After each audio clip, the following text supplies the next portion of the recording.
Sumasambulat sa buong Pilipinas. Sunshine News Blast.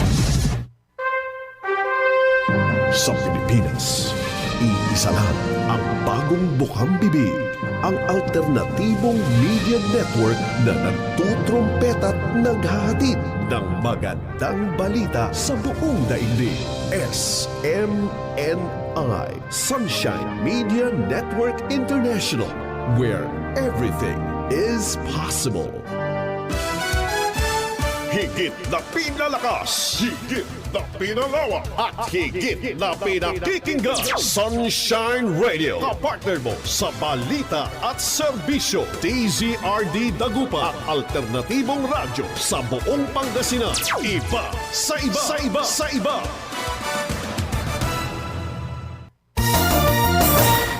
Kalayaan at katotohanan sa Sunshine Radio.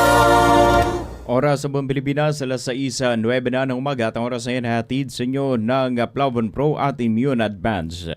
SMNI Radio News Blast sa umaga. Mga balitang nag-aala ngayong umaga. SMNI Radio News Blast sa umaga. Mga nag-aalap na balita sa Pangasinan at Ilocos at sa buong Pilipinas. Mula sa DZRD 981 SMNI Radio News Center sa Dagupan City, narito ang inyong News Blasters. Headlines. News Blast. Headline.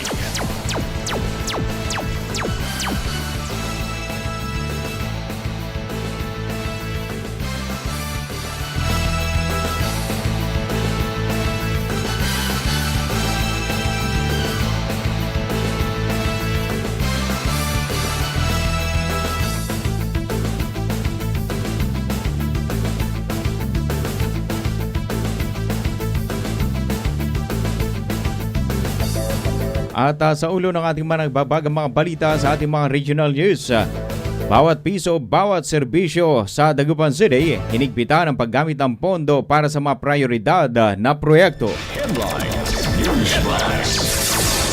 Balongaw nakiisa sa Pleb Orientation Program. Tatlong kabataang taga-Ordaneta nagwagi sa Yapa Global winner sa Vietnam. Bagong Child Development Center at ALS Training Center pinasinayaan sa San Manuel.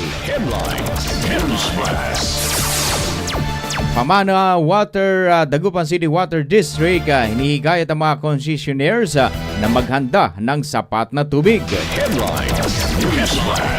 LGU San Jacinto magsasagawa ng ikalawang batch ng PhilHealth Yakap registration. DTI Pangasinan inilapit ang food innovation at teknolohiya sa mga MSMEs. TESDA Pangasinan pinaigting ang ugnayan sa industriya at pamahalang lokal para sa skills development. LGU mga taram bumili ng lupa para sa itatayong bagong munisipyo. Sa ating mga national news,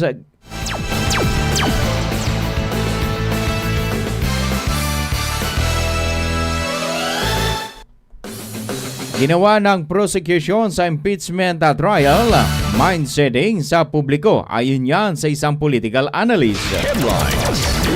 Palasyo sumagot naman sa bloodbath remark ni BP Sara Duterte. Pilipinas nakatakdang magtayo ng Military Space Center. Ayon yan kay Browner. PBBM inutos ang mas pinaigting na paghahanda para sa Super Typhoon Inday. 600 PDL mula sa New Bilibid Prison at CIW lilipat sa Davao Penal Farm. At ugat ng juvenile delinquency dapat munang tukuyin ayon yan sa isang mambabatas. Ronda Pilipinas, Dar, Surigao del Norte. Pinagtibay ang koordinasyon ng mga team para sa mas epektibong serbisyo sa mga agrarian beneficiaries. Sports News, Junmar Fajardo nangunguna muli sa PBA MVP race sa ika-10 nitong corona. At Yuka Saso, asam ang pagbabalik form at ikatlong major title sa Avian Championship.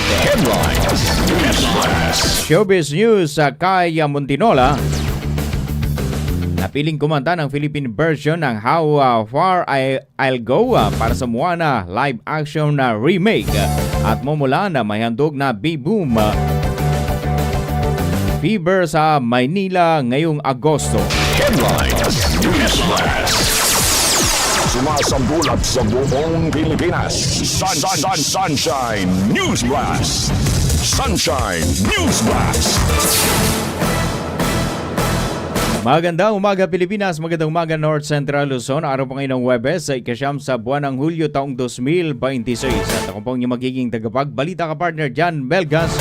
Huwag kalimutan mga ka-partners na i-share at i-like ang DCRD 981 Integrated News, SMNI News North Luzon, SMNI o DCRD SMNI Radio Channel at DCRD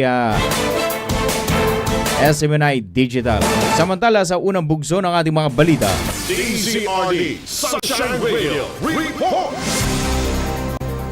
bawat piso, bawat serbisyo sa Dagupan City, hinigpitan ang paggamit ng pondo para sa mga prioridad na proyekto. Ang detalye ng report niya ni atid sa inyong partner, Sheila Balog.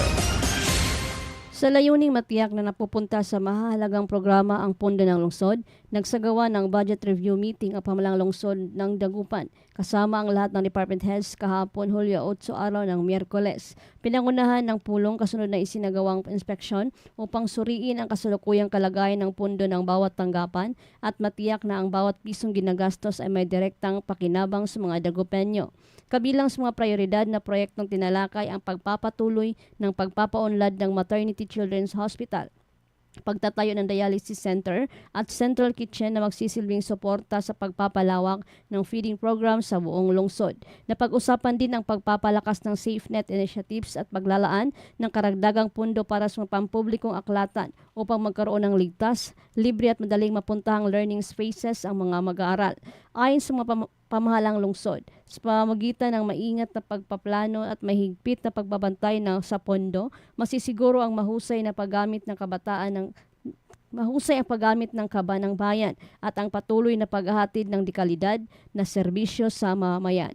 Para sa Diyos at sa Pilipinas kung mahal, Sheila Balog ka-partner mo sa balita at serbisyo. Ka-partner News Blast. DZRD Sunshine Radio Report.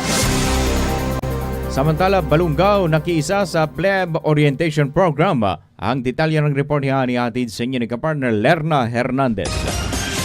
Yes, ka-partner, nakiisa ang pamalaang bayan ng Balungaw sa isinagawang People's Law Enforcement Board o PLEB Reorientation Program na naglalayong palakasin ang kaalaman at kakayahan ng malokal na punong ehekutibo at kanilang mga kinatawan sa pagtupad ng kanilang tungkulin sa ilalim ng National Police Commission o NAMPOLCOM. Sa naturang programa, tinalakay ang mga pinagkabagong patakaran, tungkulin at mga proseso ng PLEB sa paghawak ng mga administratibong reklamo laban sa mga miyembro ng Philippine National Police o PNP.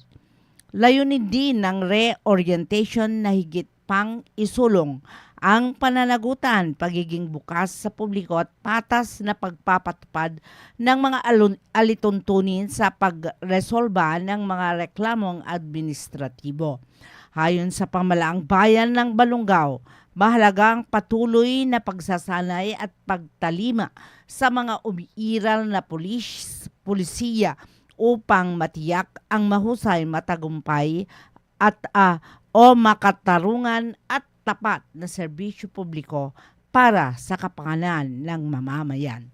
Para sa Diyos at Pilipinas kong mahal, Lerna Hernandez, kapartner mo sa balita at serbisyo. Ka-partner News Blast. DZRD Sunshine Radio Report. Karagdagan pa sa ating mga balita, 3 kabataang taga Urdaneta City nagwagi sa Yaba Global Winners sa bansang Vietnam. Ang detalye ng report niya ni atid sa inyo ni kapartner Vienver Cabinya. Yes, good morning kapartner. Nagbigay ng karangalan sa Urdaneta City at sa buong Pilipinas ang 3 mahuhusay na kabataang artista matapos silang magwagi sa Youth Artist Friendship Festival o YAF Global Winners na ginanap sa Da Nang, Vietnam noong June 27 hanggang 28, 2026. Nanguna sa mga pinangarangalan si Zania Ryan Robosa Salingbay, 18 taong gulang mula sa barangay Pinmaludpod, Urdaneta City.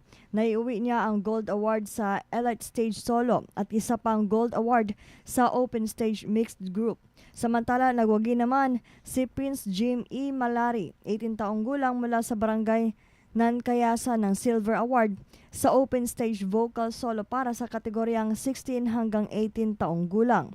Hindi rin nagpahuli si Mark Lee Ross Banyes Jr., 13 taong gulang na nagkamit ng silver medal sa pop vocal para sa kategoryang 13 hanggang 15 taong gulang. Ipinagmamalaki ng Urdaneta City ang tagumpay ng mga kabataang ito na sa pamamagitan ng kanilang talento, sipag at dedikasyon ay nagdala ng karangalan hindi lamang sa kanilang lungsod kundi maging sa buong bansa. Naway magsilbi silang inspirasyon sa mas marami kabataang Pilipino na patuloy na paunlarin ang kanilang talento at buong husay na irepresenta ang Pilipinas sa mga pandaigdigang kompetisyon. Para sa Diyos sa Pilipinas kumahal, si Vienver Cabinya, kapartner mo sa balita at serbisyo.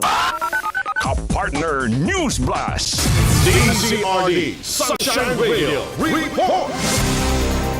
Bagong Child Development Center at ALS Training Center pinasinayaan sa bayan ng San Manuel. Nagbabalik sa report kapartner Lerna Hernandez. Formal ng pinasinayaan kahapon Hulyo 8 ang Poblasyon 1 Child Development Center at Alternative Learning System o ALS Training Center sa Barangay Gusat Sur. Pinangunahan ang inaugurasyon ng lokal na pamahalaan ng San Manuel Katuwang, ang Public Schools District Office sa San Manuel at mga opisyal na barangay poblasyon. Ayon sa mga opisyal, layunin ng mga bagong pasilidad na mapalawak ang ALS sa dekalidad na edukasyon para sa mga batang mag-aaral at sa mga ALS learner na nais ipagpatuloy ang kanilang pag-aaral. Binigyan diin din ng lokal na pamahalaan ang patuloy nitong pagsisikap na makapagbigay ng mas maraming oportunidad sa edukasyon bilang bahagi ng hanggaring makabuo ng isang mas edukado at mas maunlad na komunidad. Para sa Diyos at Pilipinas kong mahal, Lerna Hernandez, kapartner mo sa balita at serbisyo. Kapartner News Blast. Sunshine News Blast. Sa iba pa nating mga balita, bilang paghahanda sa paparating na sama ng panahon, ginagawa ng Pamana Water Corporation ng Dagupan City ang lahat ng kinakailangang hakbang upang matiyak ang tuloy-tuloy na supply ng tubig sa mga concessionaires. Ayon sa abiso, isinasagawa na ang lahat ng kinakailangang hakbang upang matiyak ang tuloy-tuloy na supply ng tubig sa mga komunidad. Gayunman, hindi pa rin umano maiiwasan ang posibilidad ng mga hindi inaasang aberya o pansamantalang pagkaantala ng serbisyo dahil sa epekto ng masamang panahon. Dahil dito, hinihikayat ang lahat ng concessionaire na mag-imbak ng sapat at malinis na tubig bilang paghahanda. Pinapayuhan din ang publiko na gumamit ng malilinis na lalagyan tulad ng timba, drum, batya at iba pang may takip at tiyaking nahugasan ang mga ito bago lagyan ng tubig upang mapanatiling ligtas at malinis ang maiipong supply ng tubig. Sunshine News Blast. DZRD Sunshine Radio Report. Karagdagan pa sa ating mga balita, LGU San Jacinto magsasagawa ng ikalawang batch ng PhilHealth Yakap registration. Nagbabalik sa report kapartner Sheila Balog. Magsasagawa ang lokal na pamahalaan ng San Jacinto sa pagtulungan ng pamalang panalawigan ng Pangasinan ng ikalawang batch ng PhilHealth Yakap Registration at Gikonsulta Program sa Sabado, Hulyo 11 mula sa 8 ng umaga hanggang alas 5 ng hapon sa San Jacinto Sports Complex. Inanyayahan ng mga kwalipikadong residente sa Barangay Santo Tomas, Barangay San Jose, Barangay San Vicente at Barangay Makayug na makilahok sa programa upang magkapagparehistro sa PhilHealth Yakap at magkaroon ng mas madaling akses sa mga serbisyong pangkalusugan sa pamamagitan ng Gikonsulta Plus. Para sa mga 18 taong gulang pataas, kinakailangan magdala ng National ID o Digital ID at 3 photocopy ng anumang valid government-issued ID. Mas mainam kung national ID na may tigta-3 specimen signatures. Samantala, ang mga edad na 16 hanggang 17 ay dapat may kasamang magulang, kapatid o agarang miyembro ng pamilya. Bukod sa national ID at 3 photocopy na valid government-issued ID na may 3 specimen signatures, kailangan din magdala ng 2 photocopy ng valid government-issued ID ng kanilang guardian. Ipinaalala rin ng mga organizer na ang mga walang pang-national ID maaaring magparehistro muna sa PhilSys on-site registration na nakatalaga sa venue bago ipagpatuloy ang kanilang PhilHealth Yakap registration. Hinihikayat ng lokal na pamahalaan ng lahat ng kwalipikadong residente ng mga nabanggit na barangay na ihanda ang kompletong requirements upang maging maayos at mabilis ang proseso ng pagpaparehistro. Layunin ng programa na mailapit ang dekalidad na serbisyong pangkalusugan at iba pang serbisyong pampamahalaan sa mas maraming mamayan ng San Jacinto. Para sa Diyos at sa Pilipinas kong mahal, Sheila Balog, kapartner mo sa Balita at Serbisyo. Kapartner News Blast. DZRD Sunshine Radio Report. Samantala, DTI Pangasinan inilapit ang food innovation at teknolohiya sa mga MSMEs. Nagbabalik sa report kapartner Vian Vergaviña. Sa pagdiriwang ng 2026 MSME Week, nagsasagawa ang Department of Trade and Industry o DTI Pangasinan sa panguna ni Assistant Regional Director Natalia B. Dalaten ng programang Innovative to Elevate Bridging MSMEs to Food Innovation, Technology and Enterprise Growth sa Technology Business Incubator Hub at Food Innovation Center ng Pangasinan State University sa Bayambang. Layunin ng programa na palakasin ang kakayahan ng mga micro, small and medium enterprises o MSMEs sa pamamagitan ng makabagong teknolohiya, pananaliksik at food innovation. Sa pakikipagtulungan ng Pangasinan State University, binigyan ang mga kalahok ng kaalaman, access sa mga pasilidad at mga makabagong pamamaraan upang mapahusay ang kalidad ng kanilang mga produkto, mapataas ang produksyon at mapalawak ang kanilang merkado. Ayon sa DTI Pangasinan, mahalaga ang inobasyon at pagtutulungan ng pamahalaan at akademya upang maging mas matatag at mas kompetitibo ang mga lokal na negosyo na inaasang magbibigay ng mas marami oportunidad sa kabuhayan at paglago na ekonomiya sa lawigan. Para sa Diyos sa Pilipinas, kumahal to si Vian Vergaviña, kapartner mo sa Balita at Serbisyo. Kapartner News Blast. DZRD Sunshine Radio Report. Samantala, TESDA Pangasinan pinaigting ang ugnayan sa industriya at pamalaang lokal para sa skills development. Ang detalye ng report yan ihatid sa inyo ni kapartner Sheila Balog. Pinagtibay ng Technical Education and Skills Development Authority o TESDA Pangasinan ang pag-ipaugnayan nito sa mga lider ng pamalang lokal at mga pribadong sektor upang mas mapalawak ang oportunidad sa pagsasanay at hanapbuhay ng mga Pangasinense.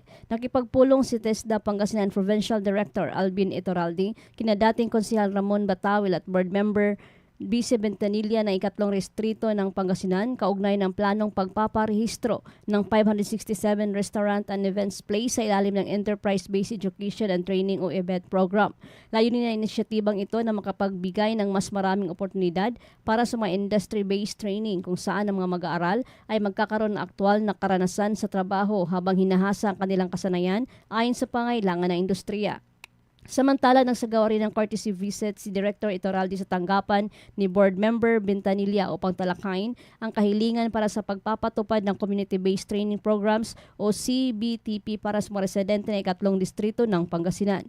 Tinalakay sa pagpupulong ang posibleng programa sa pagsasanay na makatutulong upang mapalakas ang kakayahang makahanap ng trabaho pagkakakitaan at pagpapaunlad ng kasanayan ng mga mamamayan sa iba't ibang komunidad. Ayon sa TESDA Pangasinan, patuloy nitong palalakasin ang pagtulungan sa mga lokal na pamahalaan at mga katuwang na industriya upang mailapit sa mga mamamayan ang dekalidad na teknikal edukasyon at mga oportunidad sa pag-unlad. Para sa Diyos at sa Pilipinas kong mahal, Sheila Balo, kapartner mo sa Balita at Serbisyo. Kapartner News Blast. DZRD Sunshine Radio Report. Muling detalye ng ating mga regional news sa LGU, mga terem, bumili ng lupa para sa itatayong bagong munisipyo. Ang detalye ng report ni atid sa inyo ni kapartner Vian Vergabiño. Isang mahalagang hakbang tungo sa modernisasyon ng serbisyo publiko ang isinagawa ng lokal na pamahalaan ng mga tarem matapos itong formal na bilhin ang halos 1.2 hektaryang lupain sa barangay Pugon, Lumboy, Pangasinan. Ang lupang nasa kahabaan ng National Highway ang planong pagtatayuan ng bagong gusali ng munisipyo ng mga tarem na layong magbigay ng mas maluwag, moderno at mas epesyenteng pasilidad para sa mga kawani ng pamahalaan at mga mamamayang kumukuha ng serbisyo. Ayon sa LGU, bahagi ito ng pangmatagalang plano ng administrasyon upang mapalakas ang paghahati ng serbisyo publiko at suportahan ang patuloy na paglago ng bayan. Kasunod ng pagbili ng lupa, isasagawa naman ang masusing pagpaplano at paghahanda para sa pagpopondo ng proyekto na inaasahang maisusulong sa mga susunod na taon. Binigyang diin ng lokal na pamahalaan na ang inisyatibong ito ay bahagi ng mga hakbang upang makapaghatid ng mas maayos na serbisyo at makapaglagtag ng mas magandang kinabukasan para sa mga mamamayan ng Makatarem. Para sa Diyos sa Pilipinas kong mahal, si Vian Vergabiño, kapartner mo sa Balita at Serbisyo. Kapartner News Blast. Sunshine News Blast. Sumasambulat sa buong Pilipinas. Sunshine News Blast. Oras mo natin mga partners, alas 6:30 na ng umaga. Ang oras na yan ay hatid sa inyo ng Laban Pro at Immune Advance.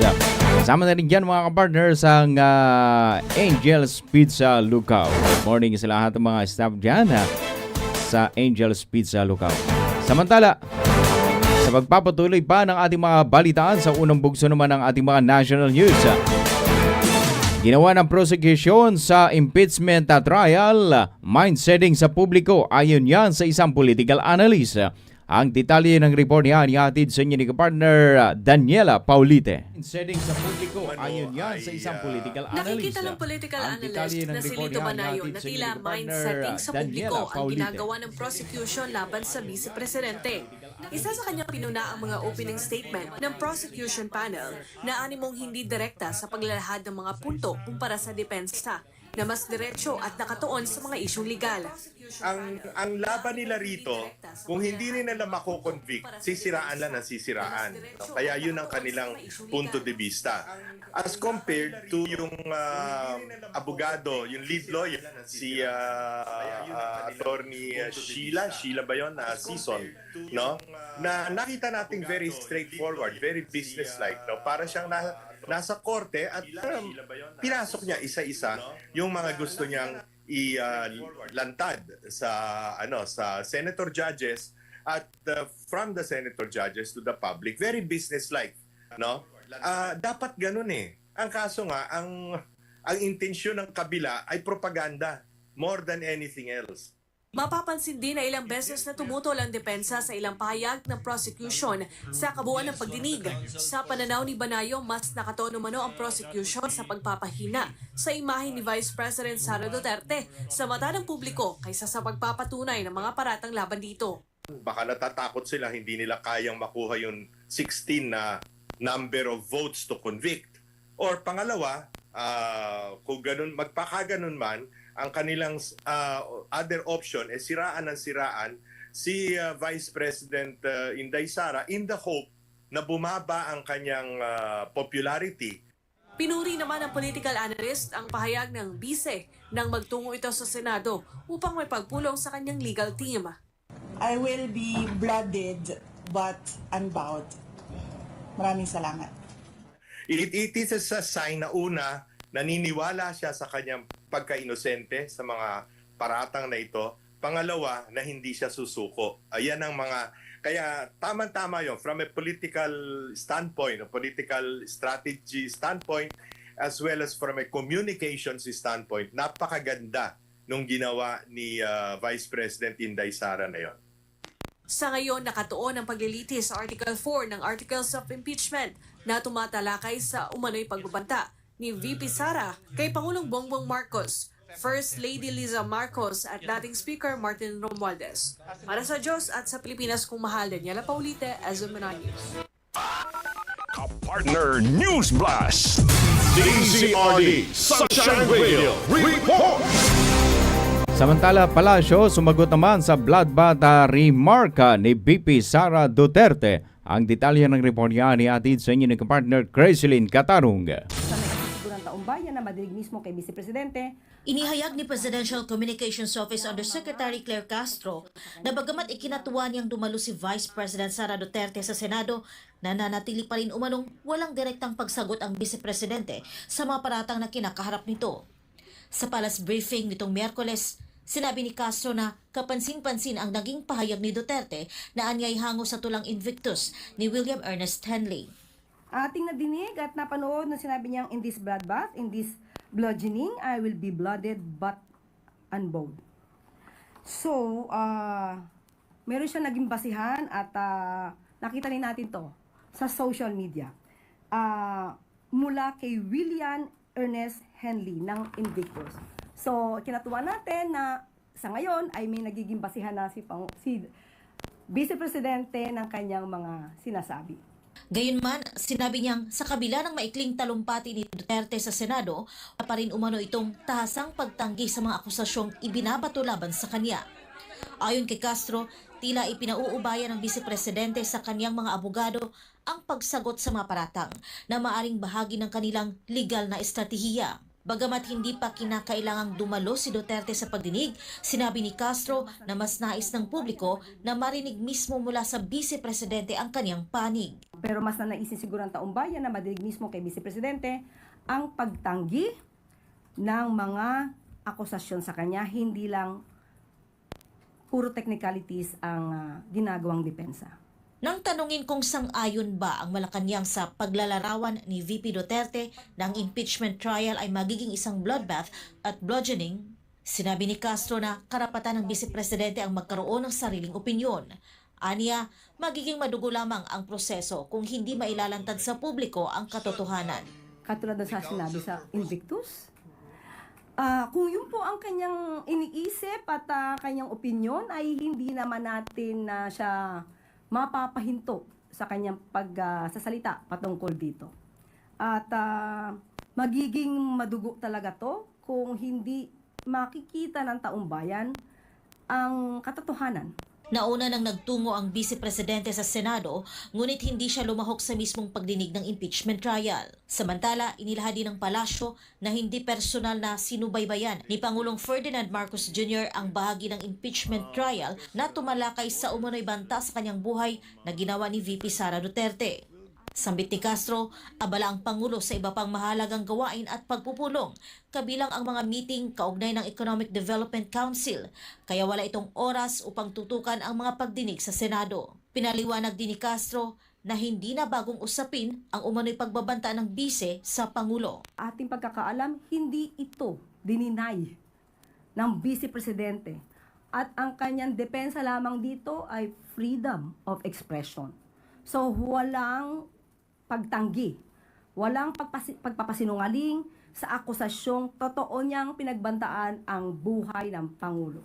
Para sa Diyos at sa Pilipinas kong mahal, ito si Creslin Catarong, SMNI News. Ka-partner News Blast. DZRD Sunshine Radio Report. Karagdagan pa sa ating mga balita, Pilipinas nakatakdang magtayo ng Military Space Center ayon yan kay General Browner. Ang detalye ng report niya ni atid sa inyo ni kapartner Paul Montibon. Kinumpirma ni AFP Chief General Romeo Browner Jr. ang plano ng Armed Forces of the Philippines na magtayo ng isang military space center. Sa panayam sa Camp Aguinaldo, sinabi ni Browner na malaking tulong ang naturang pasilidad sa pagpapalakas ng monitoring at surveillance ng mga operasyon ng militar. Ayon sa kanya, magsisilbi rin itong sentro ng komunikasyon ng AFP sa iba pang mga bansa, lalo na sa pagtugon sa malalaking banta sa pambansaang seguridad. Bahagi rin ng proyekto ang paggamit ng sariling satellite capability ng AFP upang mapahusay ang intelligence gathering at situational awareness. It will be a center kasi nga we're going to start small muna and then later on we're going to expand into a space command or a space force. Kasi kailangan natin dalawang napaka-importanteng gamit ng space. Number one is ISR, yung eye in the sky, para makita natin yung nangyayari sa lupa at sa ating karagatan. And second is to connect all our systems, no? So yung communication systems natin, yung command and control systems natin, missile systems, drone systems, etc. Sa ngayon, sinabi ni Browner na isinasapinal na ang mga plano para sa proyekto. Anya, nakalaan na rin ang pondo para sa pagpapatayo ng Military Space Center. May funding lang in-approve si President for that. In fact, utos po ni Pangulo ito noong December command conference natin. During the year-end 2025 command conference, sabi niya, why don't you have your own satellites? So from that guidance, we started planning. We presented it to him today, to the President today, na it's already in the works. Yung utos niya noong December, ginagawa na natin. Samantala, matapos ang mahigit na 41 taong paglilingkod sa militar, nakatakdang magretiro si General Romeo Browner Jr. bilang Chief of Staff ng Armed Forces of the Philippines ngayong darating na Hulyo 21 taong 2026. Sinabi ng general na naghahanda na siya sa panibagong yugto ng kanyang buhay bilang isang sibilyan. Gayunman, hindi niya isinasara ang posibilidad na magpatuloy sa paglilingkod maging sa pribadong sektor o sa pamahalaan. Hindi ko pa po iniisip yon kasi excited akong mag-retiro after 41 years, 3 months, and 20 days of service to the nation. So, para sa akin ay napakatagal nung 41 years na yon. So I think I deserve to become a civilian, an ordinary citizen. So I'm looking forward to that. Ayon naman kay Defense Secretary Gilberto Teodoro Jr., inaasahang ipagpapatuloy ng susunod na AFP Chief ang mga reforma at modernisasyon na isinulong sa panahon ng pamumuno ni Browner. Ang magiging kapalit ni Browner ay pipiliin ng Pangulo bilang Commander-in-Chief ng Armed Forces of the Philippines. Para sa Diyos at sa Pilipinas, kung mahal, nag-uulat Paul Montebon, SMNA News. Ka-partner News Blast. DZRD Sunshine Radio Report. BBM inutos naman ang sa pinaigting na paghahanda para sa Super Typhoon Inday. Nagbabalik sa report ka-partner Creselyn Catarong. Hinimok ni Pangulong Ferdinand Marcos Jr. ang publiko na manatiling alerto at patuloy na subaybayan ang lagay ng panahon. Ayon sa Philippine Atmospheric, Geophysical and Astronomical Services Administration o PAGASA, ang superbagyong Inday ay namataan sa silangan ng Hilagang Luzon. Ipinag-utos ni Pangulong Ferdinand R. Marcos Jr. ang buong pwersa ng pamahalaan para sa paghahanda sa Super Typhoon Inday. Sa weather update ng PAGASA, nakapasok na kaninang umaga pa sa Philippine Area of Responsibility ang superbagyo na namataan sa east of Northern Luzon. Kaugnay nito, sinabi ni Presidential Communications Office Undersecretary Claire Castro na nagsagawa ang Metropolitan Manila Development Authority o MMDA ng paglilinis sa mga drainage system at daluyan ng tubig, lalo na sa mga lugar na barado dahil sa basura. Naka-standby din ang 73 pumping stations ng ahensya sakaling magkaroon ng malakas na pag-ulan dahil sa posibleng paglakas ng habagat dulot ng superbagyo. Dagdag ni Castro, nagsagawa rin ng paghanda ang Department of Public Works and Highways o DPWH lalo na sa Cagayan Valley.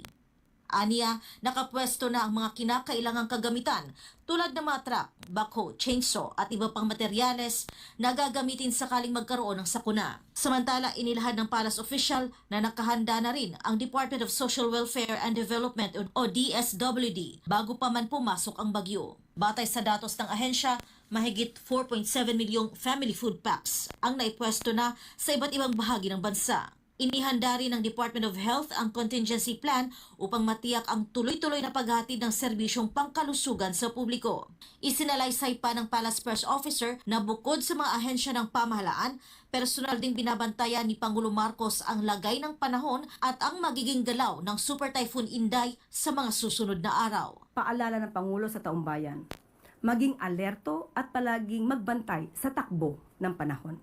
Para sa Diyos at sa Pilipinas kong mahal, ito si Creseline Catarong, SMNN News. Ka-partner News Blast. DZRD Sunshine Radio Report. Sa iba pa nating mga balita, 6 na raang PDL mula sa New Bilibid at CIW inilipat sa Davao Penal Farm. Ang detalye ng report niya ni atid sa inyo ni partner Cherry Light.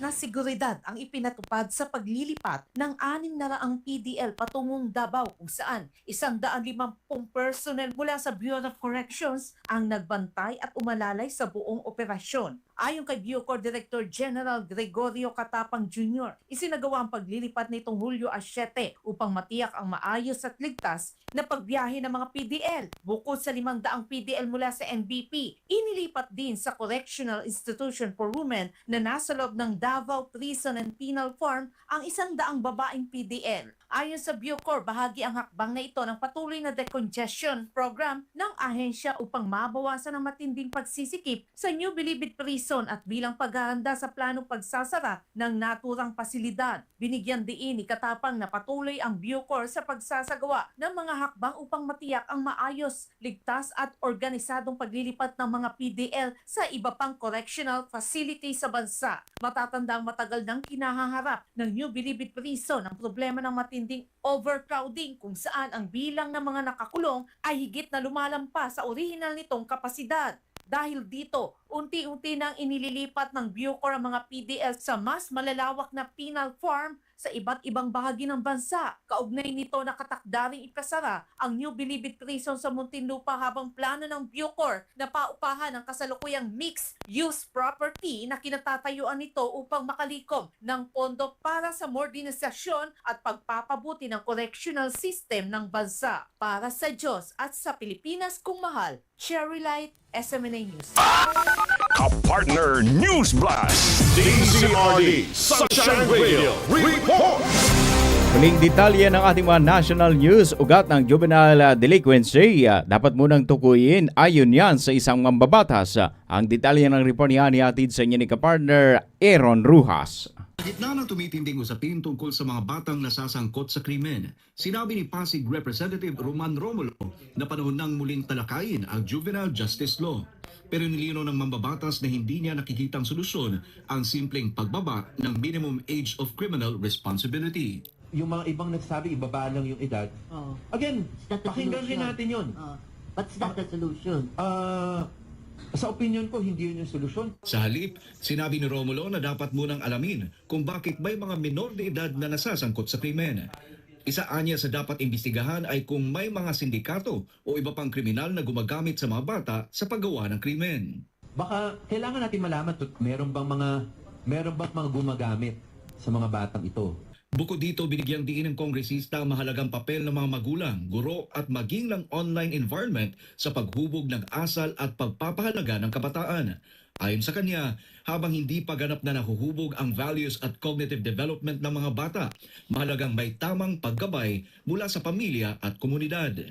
Yung mga magulang, pwede rin natin, dapat tingnan rin po natin, nabibigyan ba nila ng tamang gabay yung kanilang mga anak? Pangatlo, yung tama rin po yung sinasabi, online kasi kung walang nagagabay sa kanila doon, katulad tinanong kanina, lahat po ito, kasi sabi ng experts, until the age of a little more than 20 pa nga yung nabasa ko, hindi pa fully formed yung values yung talagang kumakapapa rin yung bata yung cognitive abilities niya, including yung value formation niya, ay talagang it's in its formation stage. So, tumitingin siya sa payo ng matatanda eh. Tinitingnan niya tayo eh, kung ano sinasabi natin, ginagawa natin eh.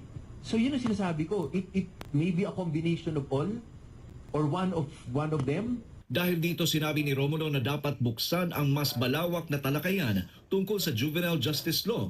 Anya hindi lamang dapat nakatuon ang usapan sa pagbaba ng minimum age of criminal responsibility, kundi sa pagtukoy sa tunay na ugat ng juvenile delinquency upang makabuo ng mas epektibong pulisiya na magpoprotekta sa kabataan at sa publiko.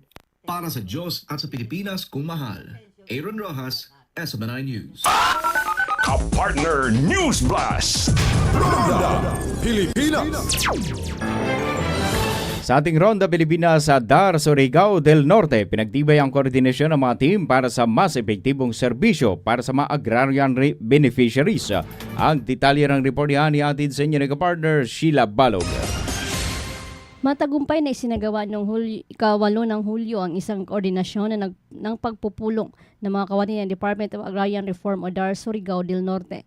Dinluhan ito ng Environmental and Social Safeguard Staff o ESS, MARPO Support Staff, Field Validation Team o FBT, at Recommendation Team sa ORCT na ginanap sa DAR Provincial Office Conference Hall. Layunin ng naturang pagpupulong na talakayin ng mga pangunahing gawaing operasyonal, palakasin ang koordinasyon ng bawat pangkat at higit pang paigtingin ang pagtutulungan upang maging mas maayos at epesyente ang pagpapatupad ng mga programa at aktibidad ng tanggapan. Binigyang diin ng mga kalahok ang kahalagahan ng pagkakaisa, maayos na komunikasyon at sama-samang pagkilos upang matiyak ang matagumpay na paghatid ng serbisyo para sa mga benepisyaryo ng reformang agraryo. Para sa Diyos at sa Pilipinas kung mahal, Sheila Balog, ka-partner mo sa balita at serbisyo. Ka-partner News Blast. Sports News Blast. Sa ating sports news, Junmar Pajardo nangunguna muli sa PBA MVP race sa ika-10 nitong corona at Yuka Saso kasama ang pagbabalik form at ikatlong major title sa Avian Championship. Ang detalye ng report ni atin sa inyo ni ka-partner Carlo De La Peña. Muling pinatunayan ng The Kraken na si Junmar Fajardo kung bakit siya ang hari ng PBA matapos manguna sa karera para sa Most Valuable Player Award ng Season 50, kung saan target niyang maiuwi ang makasaysayang ika-10 korona.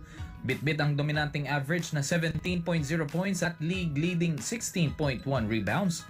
Nakalikom ang 6'10" star ng San Miguel Beermen ng 29.8 statistical points sa loob ng 37 games ngayong Philippine Cup at Commissioner's Cup. Nakaabol naman sa ikalawang pwesto ang pambato ng NLEX Road Warriors na si Robert Bolick na may 26.7 statistical points salamat sa kanyang 19.2 points at league-leading 8.2 assists kada laban.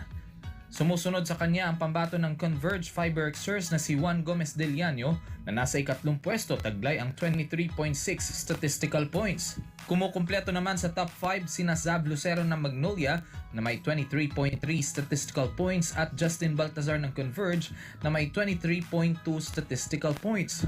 Pasok din sa top 10 sina RJ Abarientos, Scotty Thompson, CJ Perez, Joshua Munzon at Justin Arana na patuloy na nag-aabang ng pagkakataong mapatalsik ang higante ng San Miguel sa kanyang pamilyar na trono. Samantala matapos mabigong makapasok sa weekend cuts sa nakalipas na dalawang major tournaments, determinado ang 25 anyos na kampiyon na si Yuka Saso na mahanap muli ang laro na nagdala sa kanya sa tugatog ng tagumpay noong nakaraang mga taon. Hindi naging madali ang mga nagdaang buwan para sa ICTSI Backstar. Matapos mapanalunan ang kanyang ikalawang US Women's Open noong 2024, dumana si Saso ng sunod-sunod na pagkatalo na nagpatuloy sa buong 2025 at maging ngayon 2026 season, kung saan nakapagtala na siya ng 8 missed cuts at ang pinakamagandang pwesto lang ay tie sa ika-33 sa Blue Bay LPGA. Sa kabila nito, positibo pa rin si Saso na makakabawi sa kompetisyon na gaganapin sa Avian Resort Golf Club. Target ng big hitting golfer na makuha ang kanyang momentum sa unang round ganap na alas 12 ng tanghali kasama sina Aditi Ashok ng India at Yoon Jo Yoo ng Korea. Mabigat naman ang kompetisyon dahil makatutunggali niya ang mga nagbabagang pangalan tulad ni Heran Ryu ng Korea, World number 1 Nelly Corda at World number 2 Gino Titikul ng Thailand sa kapwa nasa peak form ngayon. Para sa Diyos at sa Pilipinas kung mahal, Carlo de la Peña, SMNI News. Showbiz News Blast. Sa ating Showbiz News mga kapartners, Regine Velasquez nag-announce ng libreng show para sa kanyang finale concert at Yeng Constantino dadalhin naman ang biyaheng 20 concert tour sa Amerika ngayong Setyembre at Oktubre. Ang detalye ng report niya ni atid sa inyo ni kapartner Andrea Santos. Naganapin ang 2 nights finale concert ng OPM icon na si Regine Velasquez sa SM Mall of Asia Arena on October 17 to 18, 2026 sa direksyon ni Paulo Valenciano at ang musical direction ni Raul Mitra. Magsisimula ang ticket selling para sa Day 1 ng concert on July 30 sa halagang 1,120 pesos to 15,120 pesos sa pamamagitan ng SM Tickets. Hindi lang yan dahil libre na ang ticket sa Day 2 kung saan magkakaroon ng isang blinded ticketing system at kailangang mag-pre-register ng mga fans from July 30 gamit ang kanilang verified account. Ang mga makakakuha ng ticket voucher ay kailangang mag-redeem sa mga authorized outlets from October 4 to 13 gamit ang isang valid government ID. Samantala, dadalhin naman ni Yeng Constantino ang kanyang biyaheng 20 concert this September and October sa 4 na lungsod sa Amerika sa direksyon ni John Prats at musical direction ni Ria Osorio. Ang concert series na ito ay celebration para sa kanyang 20th anniversary sa music industry simula nang manalo siya sa isang reality singing competition noong 2006 at ang release ng kanyang hit song na Hawak Kamay. Patuloy din ang tagumpay ng OPM singer-songwriter matapos niyang mabawi ang kanyang music catalog last 2023 at ilabas ang kanyang latest single na Isa, Dalawa, Tatlo, Cha last May. Bago pa man ang kanyang pag-alis, gaganapin muna ang sold-out 2-night concert sa Araneta Coliseum this coming August 28 to 29, 2026. At yan ang hatid namin sa inyo na Showbiz News. This is Andrea Santos, ang inyong citizen correspondent bringing you the latest showbuzz. Ang salita ng Ama sa pamamagitan ng hinirang na anak ng Diyos, Pastor Apollo C. Quibloy. Kung ako ay takot mamatay, hindi ako karapat-dapat mabuhay. Ako ay naririto para sa isang layunin at ito ay ang kaligtasan ng sangkatauhan.